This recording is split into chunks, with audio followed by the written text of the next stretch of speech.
காவல்துறையின் தனிப்படையினர் நடத்திய தாக்குதலில் மடப்புறத்தை சார்ந்த தம்பி அஜித்குமார் படுகொலை ஆகியிருக்கிறார். குரூரமான முறையிலே அவரை விசாரணை என்கிற பெயரில் சித்திரவதை செய்திருக்கிறார்கள். மிக வன்மையான கண்டனத்தை விடுதலை சிறுத்தைகள் கட்சி தெரிவிக்கிறது. தொடர்புடைய 5 பேர் கைது செய்யப்பட்டிருக்கிறார்கள் என்பது ஆறுதல் அளிக்கிறது. என்றாலும் இது ஆறா துயரம். காவல் நிலைய கட்டுப்பாட்டில் அல்லது காவல்துறை அதிகாரிகளின் கட்டுப்பாட்டில் புலன் விசாரணையில் இருப்பவர்கள் இதுபோல அடிக்கடி படுகொலை செய்யப்படுவது தொடர்கதையாக நீடிக்கிறது. தமிழ்நாட்டில் மட்டுமல்ல, இந்தியா முழுவதும் இந்த நிலைதான் உள்ளது. இதனை எந்த வகையிலும் நியாயப்படுத்த முடியாது என்பதை அனைவரும் அறிவோம்.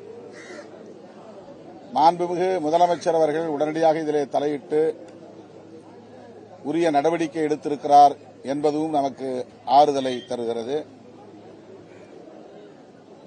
இந்த புலன் விசாரணையை சிபிஐ விசாரிக்கட்டும் என்று அனுமதித்திருப்பது முதல்வரின் நேர்மையை உறுதிப்படுத்துகிறது. அஜித்குமார் அவர்களின் தாயாரையும் அவருடைய உடன்பிறந்த தம்பி நவீன்குமார் அவர்களையும் இப்போது நாங்கள் நேரிலே சந்தித்து நடந்த விவரங்களை கேட்டறிந்தோம்.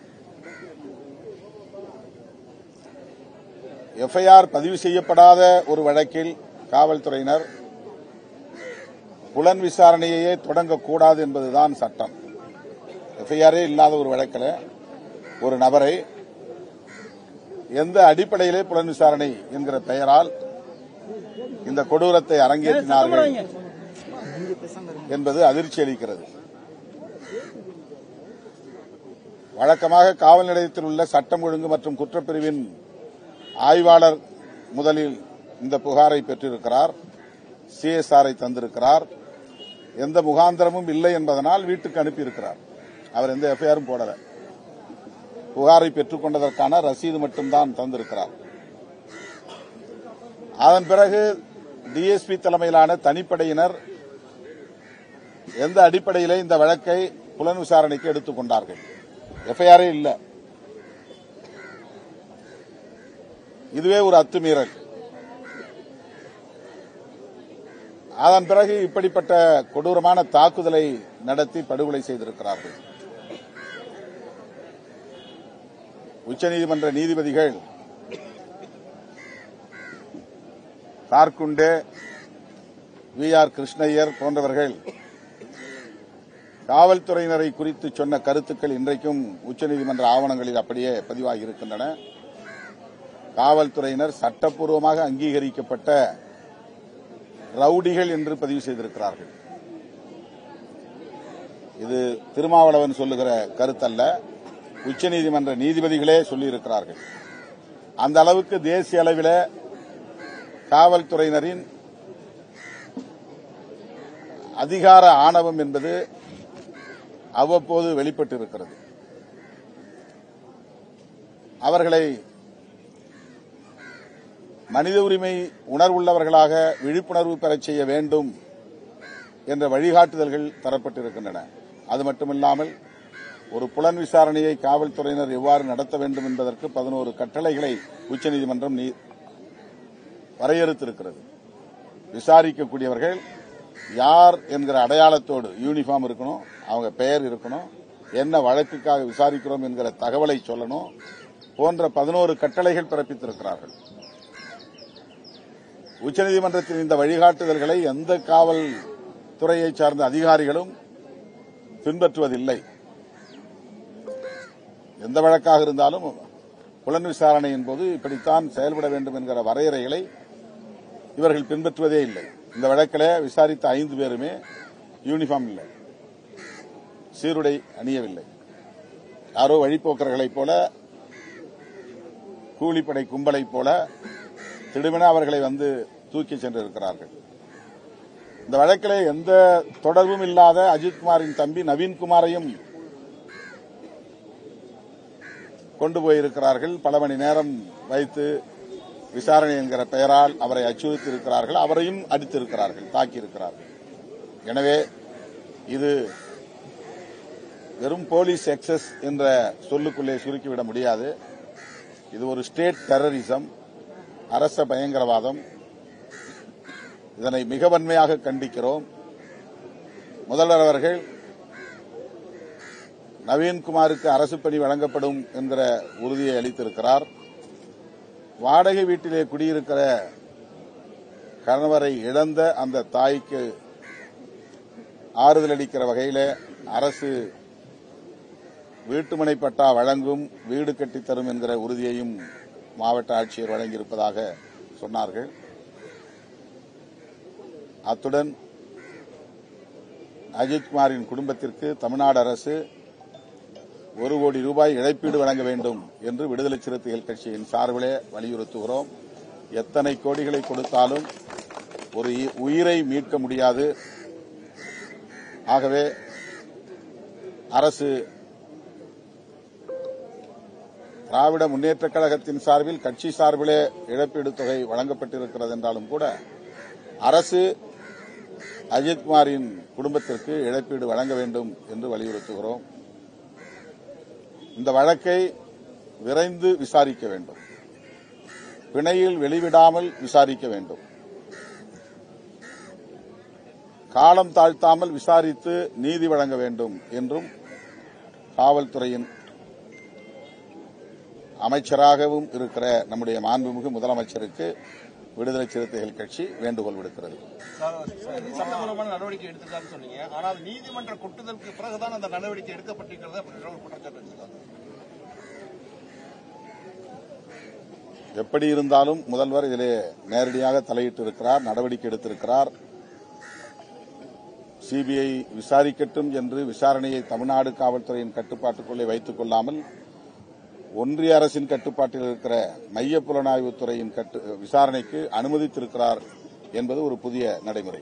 2020ஆம் ஆண்டு ஜெயராஜ் பென்னிக்ஸ் வழக்கில் வந்து நீங்க பேட்டி கொடுத்திருந்தீங்க. இது மாதிரி இந்த காவலர்கள் ஒரு 5 காவலர்களுக்கு மேல கைது நடவடிக்கை எடுக்கப்பட்டிருக்கிறது, ஆறுதல் அளித்தாலும் அப்படின்ற ஒரு பதிவை இந்த இடத்துல நீங்க சொல்லியிருந்தீங்க. அன்னைக்கு பேசும்போது ஒட்டுமொத்த காவல் நிலையத்தில் உள்ளவர்கள் மீதும் கொலை வழக்கு பதிவு செய்யப்பட வேண்டும் அப்படின்னு சொல்லியிருந்தீங்க. இன்னைக்கு பேசுறீங்க. இப்போ வந்து ஆறுதல் அளிக்கிறதாக இருந்தாலும் முதலமைச்சர் வந்து கொஞ்சம் நல்ல கேள்வி நேரடியாக கேளுங்க, என்னன்னு கேளுங்க. நல்ல நடவடிக்கை எடுத்திருக்காருன்ற மாதிரி. அதுதான், அது நடவடிக்கை எடுக்கலன்னா தான் நம்ம சொல்ல முடியும். சிபிஐ விசாரணைக்கு பொதுவாக மாநில அரசு, முதலமைச்சர் வந்து எங்க கையில் போலீஸ் இன்வெஸ்டிகேஷன் இருக்கும்போது நாங்க ஏன் சிபிஐ இன்வெஸ்டிகேஷன் கொடுக்கணுங்கிற கேள்விதான் எழுப்புவாங்க. ஆனா இன்னைக்கு வந்து ஒரு ஜென்யூனா நேர்மையா சிபிஐ விசாரிக்கட்டும். சிபிஐ விசாரிக்கிறதுனா அவங்க கண்ட்ரோல்ல தானே இருக்குது, பிஜேபி கண்ட்ரோல்ல தானே இருக்குது.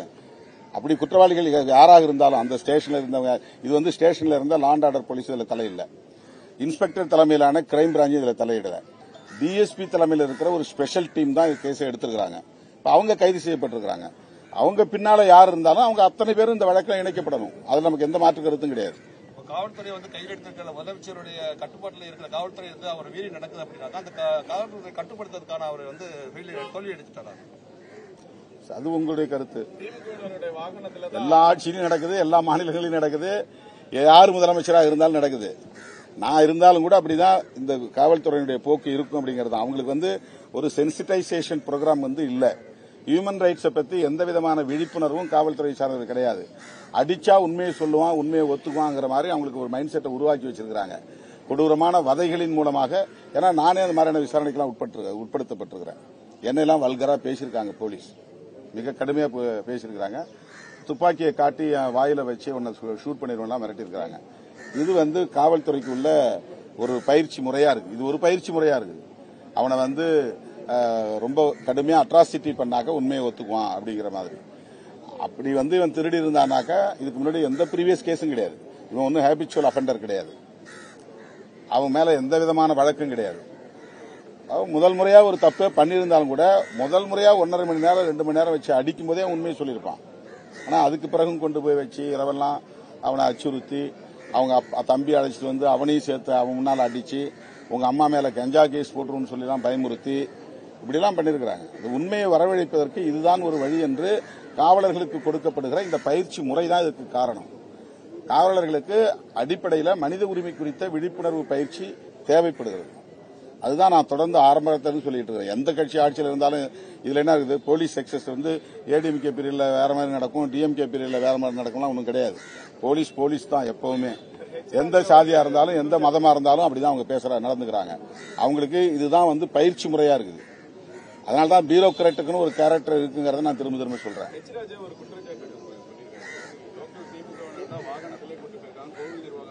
அப்படின்னா அவர் ஆதாரம் கொடுக்கட்டும். சிபிஐ அவங்க கண்ட்ரோல் தான் இருக்குது, எச் ராஜா கண்ட்ரோல்ல தான் இருக்குது.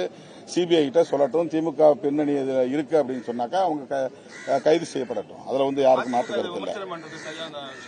எதிர்கட்சிகள் எல்லாரும் வந்து இந்த குடும்பத்துக்கு, பாதிக்கப்பட்ட குடும்பத்துக்கு நீதி வேணும்னு கேட்கறாங்க. அதுல என்ன இருக்குது? அதுல ஒன்றும் தப்பு கிடையாது. அதுதான் சொன்னாங்க. போலீஸ்க்கு வந்து ஹியூமன் ரைட்ஸ் சம்பந்தமான எஜுகேஷன் தேவைப்படுது. வெறும் எத்தனை அடி உயரம் இருக்கிறாரு, எத்தனை அடி வெயிட், எவ்வளவு வெயிட் இருக்கிறாரு, எவ்வளவு தூரம் ஓடுறாரு, இதை மட்டும் வந்து அளவு கூட பார்க்கக்கூடாது. அதுக்கு பிறகு அவங்களுக்கு கொடுக்கிற பயிற்சியில ஹியூமன் ரைட்ஸ்னா என்னன்னு சொல்லணும், மனித உரிமைனா என்ன. ஒவ்வொரு மனிதனுக்கு குற்றவாளியா இருந்தாலும், திருடனா இருந்தாலும், கொலைகாரனா இருந்தாலும் அவனுக்கான மனித உரிமைன்னு ஒன்று இருக்கு. அந்த மனித உரிமையை மதிக்க வேண்டியது போலீஸ்க்கு பொறுப்பு இருக்குது. இல்ல அவனெல்லாம் இப்படி டீல் பண்ணா உண்மையை சொல்ல மாட்டான், நாங்க எங்க ஸ்டைல்ல பண்ணாதான் உண்மையை சொல்லுவான் அப்படின்னு அவங்க மைண்ட்ல வந்து செட் பண்ணிட்டாங்க போலீஸ்ட. இப்படி இல்ல, இன்னைக்கு வெஸ்டர்ன் கண்ட்ரிஸ் எல்லாம் அப்படி கிடையாது. அந்த மாதிரி வந்து பயிற்சி முறையில் வந்து ஹியூமன் ரைட்ஸ் சம்பந்தமான பயிற்சி முறை அவேர்னஸ் ப்ரோக்ராம் வந்து எல்லாருக்கும் தராங்க. இந்த சம்பவத்துல வந்து முதல்வர் வந்து பதவி விலகணும், அதிமுக பாஜக ஆர்ப்பாட்டம் பண்றாங்க. முன்னாடி சாதாரண மக்களுக்கு ஒரு பிரச்சனைனா களத்துக்கு வர்றது விசிகாவும் கம்யூனிஸ்டும் உடனடியாக போராட்டத்தை அறிவிச்சு பெருசா நாங்க போராடுவதற்கான தேவையே இல்லாத அளவுக்கு முதலமைச்சர் உடனடியாக தலையிட்டாங்க. 5 பேர் கைதாயிட்டாங்க. இந்த வழக்கு வந்து அதிகபட்சம் வந்து சிபிஐ இன்வெஸ்டிகேஷன் ஒப்படைச்சிருக்கிறது ஒரு ஜென்யூன் அப்ரோச் தானே. இன்னைக்கும் வழக்கு பதிவு பண்ணட்டும், சிபிஐ பண்ணட்டும். அதான் சிபிஐ இன்வெஸ்டிகேஷன் ஒப்படைச்சாச்சுல.